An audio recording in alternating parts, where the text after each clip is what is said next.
विश्व के सभी मेरे साथियों को राजरत्न अम्बेडकर की ओर से जय भीम, नमो बुद्धाय।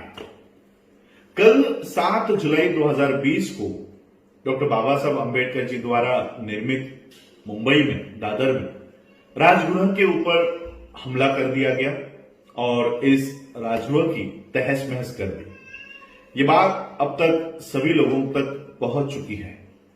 ये बात सिर्फ राजगृह के ऊपर हमले की नहीं है। दरअसल ये हमला हर उस घर के ऊपर है जो डॉक्टर बाबा साहब अम्बेडकर जी को मानता है, और इसीलिए ये एक लिटमस टेस्ट करवाई जा रही है।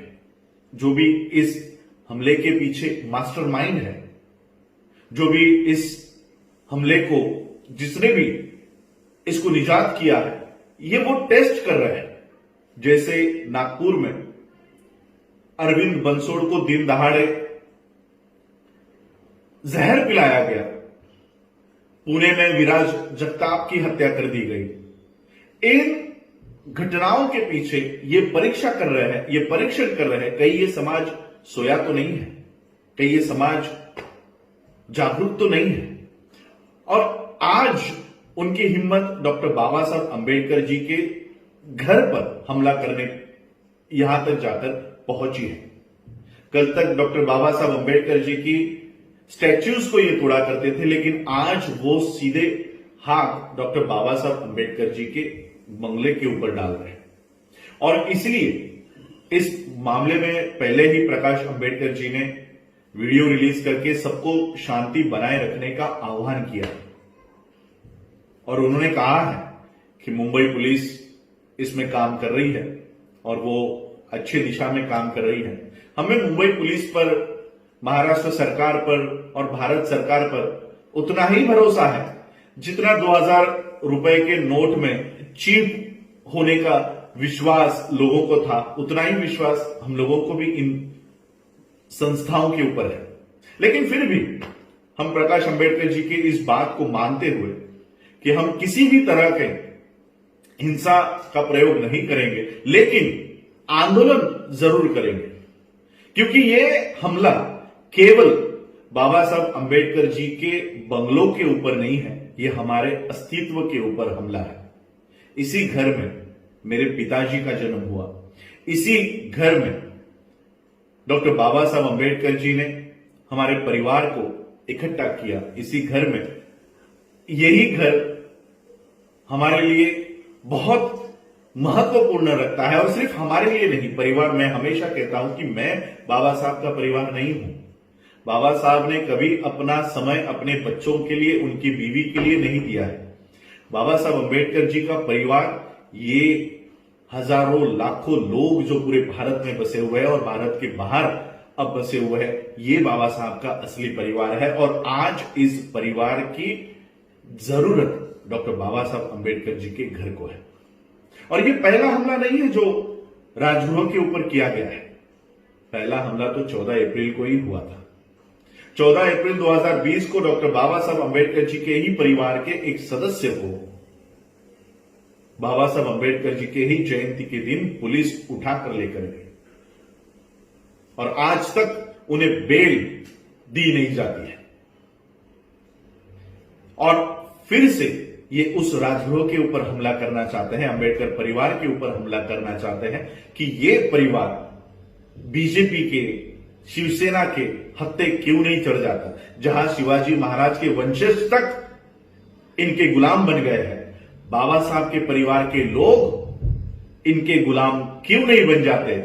ये परीक्षण इस हमले से ये करवाना चाहते हैं, और इसलिए आंदोलन की दिशा हम लोगों को तय करनी होगी। आंदोलन सिर्फ हाथ में लाठी लेकर, पत्थर लेकर रास्तों पे उतरकर नहीं होता। हमने साकेत की उस खुदाई को रोका, बिना हाथ में पत्थर उठाए, बिना हाथ में लाठी लेकर हमने बीजेपी, आरएसएस के, यहां तक के इस देश का प्रधानमंत्री जिस राम मंदिर को बनवाना चाहता है, उस राम मंदिर के कार्य पर हम लोगों ने रोक लगाई। इतनी ताकत हमारे आंदोलन में है। अगर हम एकजुट होकर उस आंदोलन को करते हैं तो इतना बड़ा रिजल्ट हम लोगों को मिल सकता है। और इस मामले में भी हम लोगों को यही दिशा अपनानी होगी।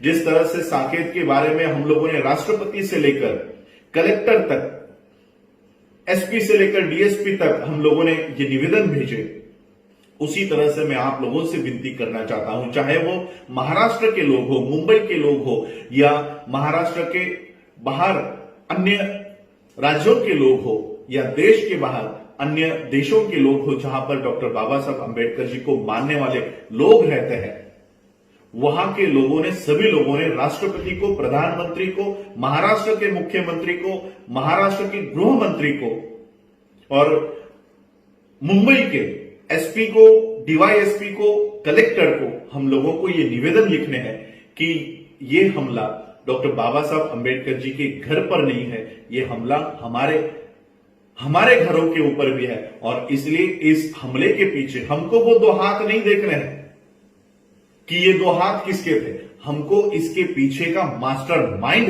ढूंढ निकालना है। और इसका हेडक्वार्टर नागपुर में है, इसका हेडक्वार्टर नागपुर में है। उस हेडक्वार्टर पर हम लोगों को हाथ डालना है। और इस आरएसएस के हेडक्वार्टर से ये जो प्लानिंग चल रही है कि अंबेडकर परिवार को इस बीजेपी के सामने झुकाया जाए, इस आरएसएस के सामने हमारे घुटने टेक दिए जाए, ये जो प्लानिंग इनकी चल रही है, इस प्लानिंग को हमको उखाड़ फेंकना है।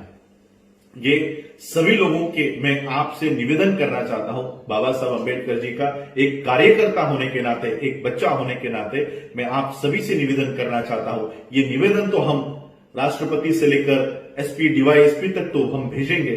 मैं आपसे भी अपील करना चाहता हूं, आप लोगों के पास, सभी लोगों के पास अब इसके ईमेल आ चुके हैं। इन ईमेल आईडीज के ऊपर महाराष्ट्र के सीएम, महाराष्ट्र के गृह मंत्री पर, अगर वो बाबा साहब अंबेडकर जी के घर की सुरक्षा नहीं कर सकते तो वो आपके घरों की सुरक्षा कैसे कर सकते हैं। और इसलिए ये मांग हम लोगों को करनी है कि बाबा साहब अंबेडकर जी के, सिर्फ राजगुरु नहीं, बाबा साहब अंबेडकर जी से संबंधित जितने भी स्थान हैं, चाहे वो मुंबई का राजगुरु हो, चैत्य भूमि हो, नागपुर की दीक्षा भूमि हो, दिल्ली की अलीपुर रोड का बंगला हो, लखनऊ का अंबेडकर पार्क हो, इन सभी स्थानों को सुरक्षितता मुहैया करवाई जाए, इसको सुरक्षितता प्रदान की जाए। और 24 घंटे यहां पर, चाहे किसी की भी सरकार हो, यहां पर हमेशा नेशनल सिक्योरिटी, राष्ट्रीय सुरक्षा यहां पर मुहैया करवाई जाए। और जो भी इसके पीछे मास्टरमाइंड है वो जल्द से जल्द हम लोगों के सामने लाया जाए। ये एक निवेदन आप लोगों को प्रधानमंत्री, राष्ट्रपति, महाराष्ट्र का मुख्यमंत्री, महाराष्ट्र का गृह मंत्री, इन लोगों के ईमेल आईडीज पर, मुंबई का कलेक्टर, मुंबई का एसपी, मुंबई का डीएसपी, इन सभी लोगों के ईमेल्स पर हम लोगों को ये निवेदन भेजने हैं। और याद रखें, सिर्फ एक दो नहीं, पूरे देश विदेशों में से ये निवेदन यहां पर इनके आईडीज पर आने चाहिए। और इस तरह से ये आंदोलन हम लोग खड़ा कर सकते हैं। हर बार हम लोगों को पत्थर हाथ में लेकर, लाठी हाथ में लेकर, उकसा कर, या हम लोगों को रास्तों के ऊपर लेकर आते हैं और हमारे ही बच्चों को झूठे केसेस में अंदर डाल देते हैं। आज से हम लोगों को ये रिएक्शन देने का जो तरीका है ये बदलना चाहिए। हम लोगों को इंटेलेक्चुअली और लड़ना चाहिए। यही मांग में, यही निवेदन मैं आप लोगों से करने के लिए आया हूं। आप लोग इस तरह से बाबा साहब अंबेडकर जी के परिवार के साथ खड़े रहिए। बाबा साहब अंबेडकर जी के जितने भी स्थान हैं उसको सुरक्षित करने के लिए आप लोग ये काम कीजिए। यही मैं अपील करने के लिए आज आपके यहाँ समक्ष आया हूं। आप लोगों ने मुझे सुना, उसके लिए आप सभी लोगों का आभार, धन्यवाद। जय भीम। हमारा हौसला बढ़ाने के लिए हमारे चैनल को सब्सक्राइब कर लें और बेल आइकन को दबा दें, जिससे हमारे आने वाले वीडियो आप तक पहुंचते रहें। आपको ये वीडियो कैसा लगा कमेंट बॉक्स में अपनी राय भी देते रहें। आपका एक लाइक हमारा हौसला अफजाई करेगा। आप इस वीडियो को शेयर भी करते रहें। इस वीडियो में बस इतना ही। हम आपसे फिर मिलेंगे एक नए वीडियो के साथ। जय भीम, जय मूल निवासी, जय भारत।